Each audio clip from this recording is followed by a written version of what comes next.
Good morning student. BCom part 1 first सेमिस्टरसाठी financial accounting Marathi माध्यमसाठी आपण आजचं लेक्चर पाहत आहे. याच्या अगोदरच्या लेक्चरमध्ये आपण एक प्रॉब्लेम घेतला होता आणि त्याच्यानंतरचा दुसरा प्रॉब्लेम आहे. सोल ट्रेडर्सचा हा प्रॉब्लेम आहे. ट्रायल बॅलन्स दिलेला आहे. तुमच्या व्हॉट्सअप ग्रुपवरती क्लिक केल्यानंतर डिस्क्रिप्शनवरती क्लिक केल्यानंतर तुम्हाला याचा PDF फॉर्म मिळून जाईल की हा प्रॉब्लेम मिळून जाईल. हे व्हिडिओ लेक्चर ऐकताना तुमच्याजवळ प्रॉब्लेम असणं आवश्यक आहे, नाहीतर समजणार नाही.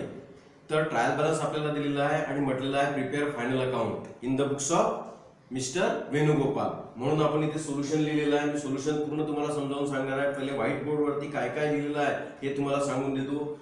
इथे ट्रेडिंग अकाउंट आपण प्रिपेअर केलेलं आहे 31/3/2014चं. इथून प्रॉफिट अँड लॉस अकाउंट सुरू झालं आणि हेच प्रॉफिट अँड लॉस अकाउंट इथपर्यंत कंटिन्यू आहे. इथे प्रॉफिट अँड लॉस अकाउंट संपलं. प्रॉफिट अँड लॉस अकाउंट संपल्यानंतर ही बॅलन्स शीट आहे as on 31/3/2014. He balance sheet इथे संपल्यानंतर हीच बॅलन्स शीट इथे कंटिन्यू केलेली आहे. इथे जागा नव्हती त्याच्यामुळे हीच बॅलन्स शीट ही इथे कंटिन्यू केली गेलेली आहे. तर ही इथे लक्षात ठेवायचं आहे तुम्हाला. तर आपण या प्रॉब्लेमचं आपण सोल्युशन पाहणार आहोत.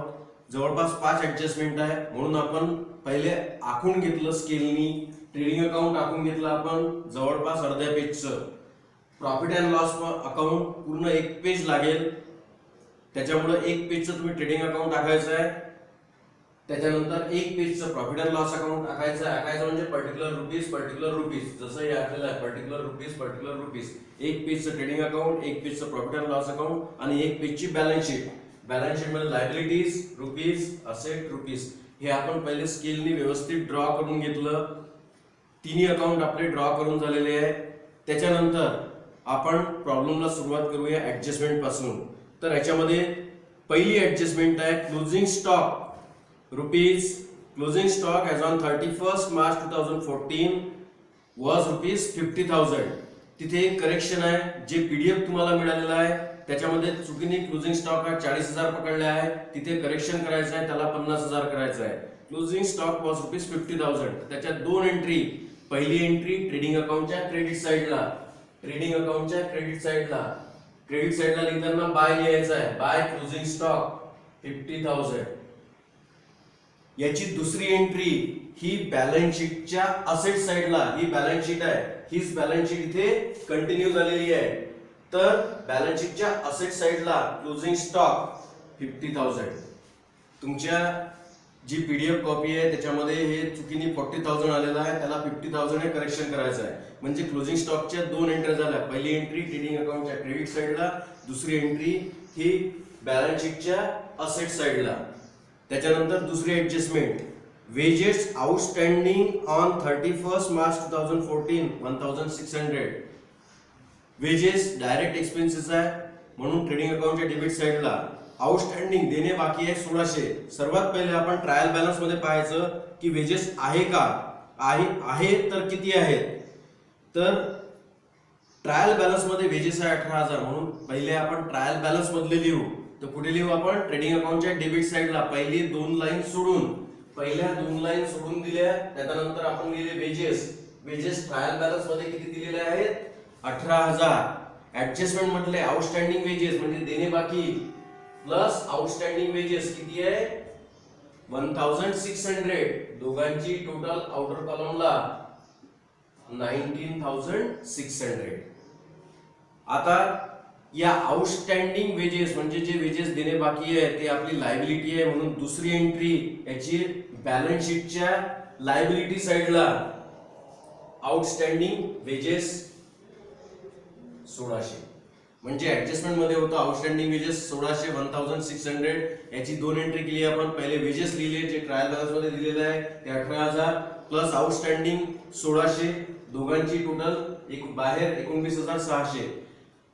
आउटस्टँडिंग वेजेस म्हणजे आपली व्यवसायाची लायबिलिटी आहे त्याच्यामुळं दुसरी एंट्री बॅलन्स शीटच्या लायबिलिटी साइडला आउटस्टँडिंग वेजेस 1600. जे झालं ते टिक मार्क करत आहे आपण म्हणजे तुम्हाला लक्षात येईल की कोणता आयटम झालेला आहे.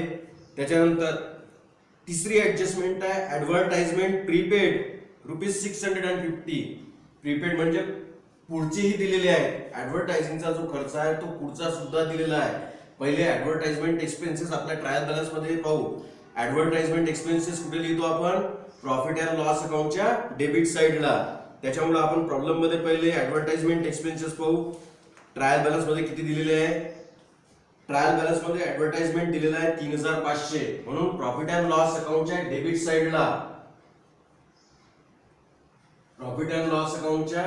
साइडला आपण पाहू ऍडव्हर्टाइजमेंट एक्सपेन्सेस. हे ऍडव्हर्टाइजमेंट किती आहे? ट्रायल बॅलन्स मध्ये दिलेलं 3500 मायनस प्रीपेड पुढची दिलेले, म्हणून त्याच्यामधून आपण मायनस करतो, मायनस प्रीपेड. आणि किती दिलेले आहे? 650. म्हणून मायनस करून बाहेर आले 2850. ऍडव्हर्टाइजमेंट मधून आपण प्रीपेड मायनस केले, आउटर कॉलम मध्ये आले 2850. याची दुसरी एंट्री बॅलन्स शीटच्या असेट साइडला प्रीपेड ऍडव्हर्टाइजमेंट 650. म्हणजे प्रीपेड कोणतेही एक्सपेन्सेस असले तर त्या एक्सपेन्सेस मधून मायनस त्याची दुसरी एंट्री बॅलन्स शीटच्या असेट साइडला इथे आली 650. त्याच्यानंतर चौथी ऍडजस्टमेंट आपण पाहू. Provide 5% on debtors against bad debts and 2% against discount. काय म्हटलेलं आहे? Provide 5% on debtors. सर्वात पहिले ट्रायल बॅलन्स मध्ये आपण डेटर्स पाहू किती आहे. तर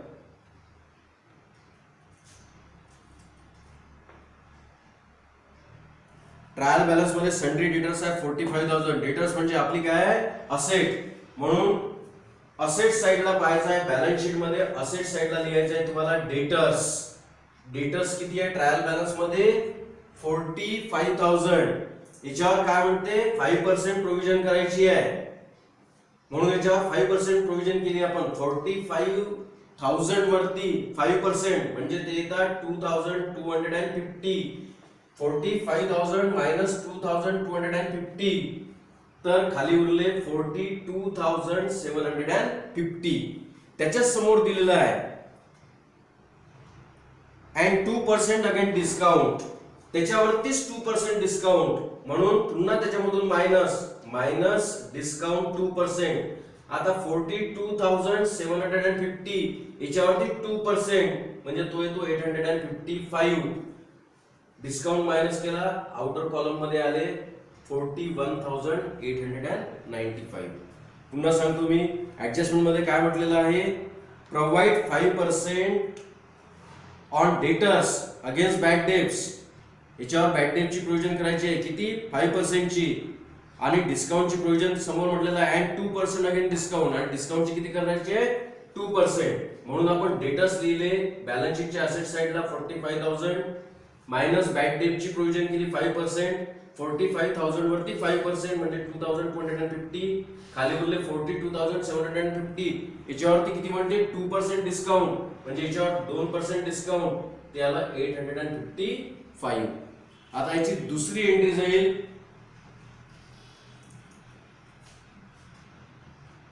प्रॉफिट अँड लॉस अकाउंटच्या डेबिट साइडला. आता सुरुवातीला जो आहे तो डिस्काउंट ट्रायल बॅलन्स मध्येच दिलेला आहे 1600.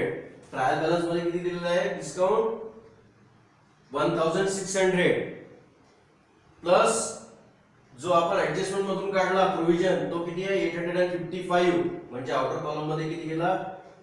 2455. त्याच्यानंतर बॅड डेट्स ट्रायल बॅलन्स मध्ये किती दिलेली आहे? 1200 प्लस प्रोव्हिजन ऍडजस्टमेंट मधली ते किती होती? 5%. 2250 म्हणजेच आउटर कॉलमला किती आले? 3450. या दोन एंट्र्या झाल्या. याच्यानंतर पाचवी ऍडजस्टमेंट जी आहे depreciate plant and machinery tools and furniture by 10% म्हणजे प्लांट अँड मशिनरी. त्याच्यानंतर टूल्स अँड फर्निचर, टूल्स वेगळे दिलेले आहे, फर्निचर वेगळे दिलेले आहे by 10% and land and building by 5%. Depreciation charge करायचं आहे असेट वरती, म्हणून आपण पहिले असेट लिहू. म्हणून बॅलन्स शीटच्या असेट साइडला आपण पहिले इथे मी शॉर्ट मध्ये लिहिलेलं आहे लँड अँड बिल्डिंग. आता लँड अँड बिल्डिंग किती आहे? लँड अँड बिल्डिंग आहे 45,000 आणि लँड अँड बिल्डिंग वरती किती डेप्रिसिएशन सांगितलेलं आहे? लँड अँड बिल्डिंग वरती 5%, म्हणजे 45,000 मायनस डेप्रिसिएशन याला 5%, म्हणजे तो किती येईल? 2,250. तर मायनस करून बाहेर किती जाईल? 42,750. तसंच plant and machinery. Plant and machinery किती आहे? 40,000 आणि प्लांट अँड मशिनरी वरती किती डेप्रिसिएशन आहे? 10%. इथे आहे 10%. प्लांट अँड मशिनरी 40,000 आहे मायनस डेप्रिसिएशन, इथे न लिहिता आपण इथे लिहू 10%, म्हणजे 4,000. आउटर कॉलम मध्ये 36,000. त्याच्यानंतर फर्निचर. फर्निचर आहे 11,500. फर्निचर वर किती डेप्रिसिएशन आहे? Depreciate plant and machinery tools and furniture 10%. Furniture वरती 10%. फर्निचर आहे 11,500. याच्यावर डेप्रिसिएशन 10%, म्हणजे 1,150. मायनस करून किती बाहेर जाईल? 10,350. त्याच्यानंतर लूज टूल्स. लूज टूल्स आहे 3,000 आणि याच्यावर सुद्धा डेप्रिसिएशन म्हटलेलं आहे 10%. याच्यावर सुद्धा डेप्रिसिएशन 10%, म्हणजे 300. आउटर कॉलम मध्ये किती जाईल? 2,700. म्हणजे ऍडजस्टमेंट मध्ये ज्याच्यावर जेवढा पर्सेंट डेप्रिसिएशन सांगितलेला आहे तेवढा डेप्रिसिएशन आपण चार्ज केला बॅलन्स शीटच्या असेट साइडला. या डेप्रिसिएशनची दुसरी एंट्री येईल प्रॉफिट अँड लॉस अकाउंटच्या डेबिट साइडला. म्हणून प्रॉफिट अँड लॉस अकाउंटच्या डेबिट साइडला हे प्रॉफिट अँड लॉस अकाउंट इथे कंटिन्यू झालं, म्हणून आपण डेप्रिसिएशन लिहिलं.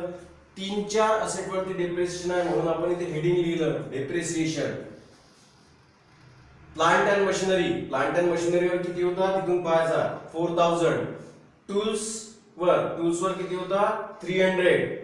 फर्निचर. फर्निचर वर किती होता? 1,150. 1,150. लँड अँड बिल्डिंग वरती किती होता? लँड अँड बिल्डिंग वरती 2,250. या पूर्ण डेप्रिसिएशनची टोटल आउटर कॉलम मध्ये लिहिली आपण 7,700. त्याच्यानंतर या ऍडजस्टमेंट झालेले आहे. ऍडजस्टमेंट नंतर आपण 1 बाय 1 आयटम पाहू पण त्याला टिक मार्क करू. ट्रायल बॅलन्स मध्ये दिलेला आहे स्टॉक. आता स्टॉक ची तारीख दिलेली आहे 1/4/2013, म्हणजे हा ओपनिंग स्टॉक असेल 60,000. Trading account debit side. Opening stock 60,000. Trading account debit side. त्याच्यानंतर परचेसेस. परचेसेस मी मागच्या लेक्चर मध्ये सांगितलं, परचेसेस लिहिताना पहिले पाहायचं की परचेस रिटर्न आहे का. परचेस रिटर्न असेल तर त्याच्यातून मायनस. परचेसेस आहे 2,81,000. याच्यात परचेस रिटर्न पण आहे म्हणून आतमध्येच लिहायचं. परचेसेस 2,81,000 आणि मायनस परचेस रिटर्न आहे 2,950. मायनस करून बाहेर येते 2,78,050. 2,78,050. त्याच्यानंतर वेजेस. वेजेस हे ऍडजस्टमेंट मध्येच झालेलं आहे त्याच्यामुळे पुन्हा येणार नाही. त्याच्यानंतर कॅरेज आउटवर्ड. आपण मागच्या लेक्चर मध्ये पाहिलं कॅरेज आउटवर्ड कुठे लिहितो आपण? Carriage outward profit and loss अकाउंटच्या डेबिट साइडला. Carriage outward profit and loss अकाउंटच्या डेबिट साइडला 500. त्याच्याच खाली आहे कॅरेज इनवर्ड. डायरेक्ट एक्सपेन्सेस आहे त्याच्यामुळे trading account debit side. Carriage inward trading account debit side 1,000. इथे हे लक्षात ठेवायचं आहे. Carriage inward trading account debit side. Carriage outward profit and loss account debit side. त्याच्यानंतर कोल डायरेक्ट एक्सपेन्सेस आहे trading account debit side. Coal trading account debit side 5,000. त्याच्यानंतर salaries office and administrative expenses आहे profit and loss account debit side. Salaries 36,000. त्याच्यानंतर rent rate and taxes office and administrative expenses आहे profit and loss account debit side. Rent rate and taxes 3,000. त्याच्यानंतर discount debit साइडला आहे दिलेला आहे. हा adjustment मध्ये झालेला आहे त्याच्यामुळे डिस्काउंटची एंट्री पहिलेच आपली झालेली आहे. ही एंट्री डिस्काउंटची पहिलेच आपली झालेली आहे. त्याच्यानंतर ड्रॉविंग्स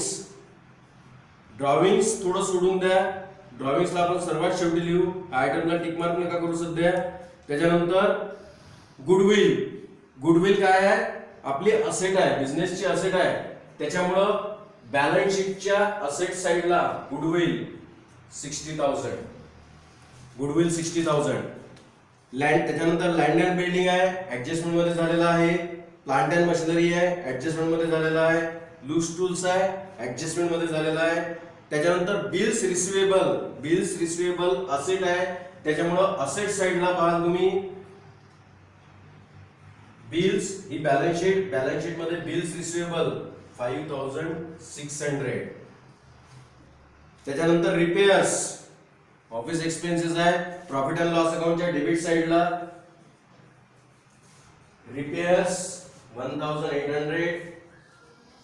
त्याच्यानंतर printing and stationery office expenses आहे, profit and loss account debit side printing and stationery 600. त्याच्यानंतर बॅड डेट्स हे ऍडजस्टमेंट मध्ये झालेला आहे. सेल्स रिटर्न, आता सेल्स रिटर्न साठी पहिले सेल्स पाहावं लागेल, म्हणून सेल्स आहे 3,80,850, 3,80,850 मायनस सेल्स रिटर्न किती आहे 2,000, मायनस करून बाहेर 3,78,850. त्याच्यानंतर general expenses profit and loss account debit side general expenses 5,250. त्याच्यानंतर कॅश ऍट बँक व्यवसायाची असेट आहे, त्याच्यामुळे असेट साइडला कॅश ऍट बँक 45,000. त्याच्याच खाली कॅश इन हँड असेट आहे, बॅलन्स शीटच्या असेट साइडला कॅश इन हँड 10,500. त्याच्यानंतर सन्ड्री डेटर्स हे आपलं ऍडजस्टमेंट मध्येच झालेलं आहे, डेटर्स आपण लिहिलेले आहे ऍडजस्टमेंट मध्ये. त्याच्यानंतर फर्निचरवर ऍडजस्टमेंट होती, त्याच्यामुळे हे आपण अगोदरच लिहिलेलं आहे. त्याच्यानंतर ऍडव्हर्टाइजमेंट 3,500 हे आपण अगोदरच लिहिलेलं आहे. हे ट्रायल बॅलन्सची आपण डेबिट साइड पाहिली. आता क्रेडिट साइडचे आयटम पाहूया. सेल्स पहिलेच आपलं झालेलं आहे. त्याच्यानंतर परचेस रिटर्न आपलं झालेलं आहे. त्याच्यानंतर बिल्स पेबल ही व्यवसायाची लायबिलिटी आहे, त्याच्यामुळे बॅलन्स शीटच्या लायबिलिटी साइडला बिल्स पेबल 39,000. त्याच्यानंतर कॅपिटल व्यवसायाची लायबिलिटी आहे, लायबिलिटी साइडला आपण लिहिलं कॅपिटल, आतमध्येच लिहिलं किती आहे 1,90,000. हे नंतर पाहू, कारण नेट प्रॉफिट ऍड करावं लागेल. ड्राविंग आपण सध्या थांबवलेलं आहे. त्याच्यानंतर क्रेडिटर्स लायबिलिटी आहे, लायबिलिटी साइडला क्रेडिटर्स 74,000. आणि डिस्काउंट ट्रायल बॅलन्सच्या क्रेडिट साइडला दिलेला आहे, म्हणजे मिळालेला डिस्काउंट आहे. तर मिळालेला डिस्काउंट आपण कुठे लिहू, प्रॉफिट अँड लॉस अकाउंटच्या क्रेडिट साइडला. म्हणून प्रॉफिट अँड लॉस अकाउंटच्या क्रेडिट साइडला बाय डिस्काउंट 3,000. तर जवळपास आपले सगळे ऍडजस्टमेंट आणि सगळे आयटम्स आपले हे इथे झालेले आहे. तर आपण टोटल घेऊ. टोटल घेताना ज्या साइडची टोटल जास्त असेल त्या साइडची आपण पहिले घेऊ. तर अंदाजे आपल्याला लक्षात येते इथे की ट्रेडिंग अकाउंटची टोटल घेताना क्रेडिट साइडची जास्त आहे, म्हणून ट्रेडिंग अकाउंटच्या क्रेडिट साइडची आपण टोटल घेतली. किती आली ती 4,28,850, 4,28,850. 30 टोटल आपण इथे लिहिली 4,28,850. आणि या टोटल मधून हे सगळे एक्सपेन्सेस मायनस केल्यानंतर आपल्याला मिळते 65,200, 65,200, ज्याला म्हणू आपण ग्रॉस प्रॉफिट. ग्रॉस प्रॉफिट किती आलं 65,200, 65,200. आता हे ग्रॉस प्रॉफिट कुठे ट्रान्सफर करायचं आहे, प्रॉफिट अँड लॉस अकाउंटच्या क्रेडिट साइडला. इथून प्रॉफिट अँड लॉस अकाउंट सुरू झालं, हेच प्रॉफिट अँड लॉस अकाउंट इथे कंटिन्यू झालं. इथलं ग्रॉस प्रॉफिट आपण इथे घेतलं 65,200. आता पुन्हा आपण पाहिलं की प्रॉफिट अँड लॉस अकाउंट मध्ये कोणत्या साइडची टोटल जास्त आहे, तर आपल्याला अंदाज येऊन जातो की क्रेडिट साइडची टोटल जास्त आहे. म्हणून आपण क्रेडिट साइडची पहिली टोटल घेतली, तर ती किती येते 68,200. 30 टोटल आपण डेबिट साइडला लिहिली 68,200. आणि पूर्ण आयटम हे मायनस केले एक 68,200 मधून हे पूर्ण आयटम मायनस केले, तर किती उरते 4595 याला आपण म्हटलं नेट प्रॉफिट. म्हणजेच नेट प्रॉफिट किती आलं 4595. आता हे नेट प्रॉफिट कुठे न्यायचं आहे, हे नेट प्रॉफिट ऍड करायचं आहे कॅपिटल मध्ये. इथे लक्षात ठेवायचं आहे, आपण कॅपिटल लिहिलं आतमध्ये किती 1,90,000. या कॅपिटल मध्ये प्लस नेट प्रॉफिट करायचं आहे. नेट प्रॉफिट किती आहे 4595. तर ते प्लस केल्यानंतर किती होते 1,94,595. 1,94,595. आणि आपण जो ट्रायल बॅलन्स मधला एक आयटम सोडला होता ड्रॉविंग, याच्यातून मायनस करायचं आहे. इथे मायनस ड्रॉविंग्स. आणि ड्रॉविंग्स किती होती, ड्रॉविंग्स म्हणजे ज्याला तुम्ही उचल म्हणता, व्यवसायातून उचल केली ते किती होती 3,750. तर याच्यातून हे मायनस केल्यानंतर बाहेर किती येते 1,90,845. 1,90,845. आता हीच बॅलन्स शीट ही इथे कंटिन्यू आहे. लायबिलिटी साइडचे आयटम इथे संपले आहे, त्याच्यामुळे इथे लायबिलिटी साइडला काही झालं नाही, कारण इथपर्यंत आयटम आपले पूर्ण संपलेले आहे. असेट साइड इथून ही इथे कंटिन्यू झाली. मग आपण टोटल घेतली, असेट साइडची टोटल घेतली, ती असेट साइडची टोटल येते 3,05,445. लायबिलिटी साइडची टोटल घेतली पूर्ण इथून, इकडे एकही आयटम नाही आहे त्याच्यामुळे ही पूर्ण टोटल घेतली, ती येते 3,05,445. आणि याला आपण क्लोज करून दिलं. टॅली झाल्यानंतर आपण क्लोज करून दिलं. आपलं जर बॅलन्स शीट टॅली झाली नाही तर आपण असं समजू शकतो की एखादा आयटम आपला चुकला. मग पुन्हा तुम्हाला प्रत्येक आयटमची टोटल घेऊन पाहावं लागेल, क्रॉस प्रॉफिट येते का, नेट प्रॉफिट येते का. जर तरी टोटल येत नसेल तर आपल्याला पाहावं लागेल की कोणता तरी इफेक्ट आपण चुकीचा दिलेला आहे. तर इथे हा पूर्ण प्रॉब्लेम इथे संपतो. हा टॅली झाला पाहिजे तुमचा प्रॉब्लेम. आता प्रॉब्लेम सॉल्व्ह करताना तुम्ही आखून घ्यायचा आहे आणि नंतर एक एक आयटम, तिन्ही अकाउंट पहिले आखून घ्यायचे, trading account, profit and loss account आणि बॅलन्स शीट. आणि नंतर एक एक आयटम टाकायचा आणि एक एक अकाउंट जसं मी क्लोज करून दाखवलेलं आहे तसं मी क्लोज करून पाहायचं आणि नंतर पाहायचं बॅलन्स शीट टॅली होती किंवा नाही. जर याच्यामध्ये तुम्हाला काही अडचण असली तर जेव्हा आपलं इंटरॅक्टिव्ह सेशन ऑनलाईन राहील, जेव्हा डाऊट क्लिअर सेशन राहील, जेव्हा ऑनलाईन आपण मीटिंग घेऊ, तर तेव्हा तुम्ही विचारू शकता. त्याच्यासाठी तुम्हाला लिहून ठेवायचं आहे. तुम्हाला जर काही नाही समजलं असेल तर तुम्हाला ते वहीमध्ये नोट डाऊन करायचं आहे आणि जेव्हा आपली मीटिंग होईल तेव्हा तुम्ही ते विचारू शकता. धन्यवाद.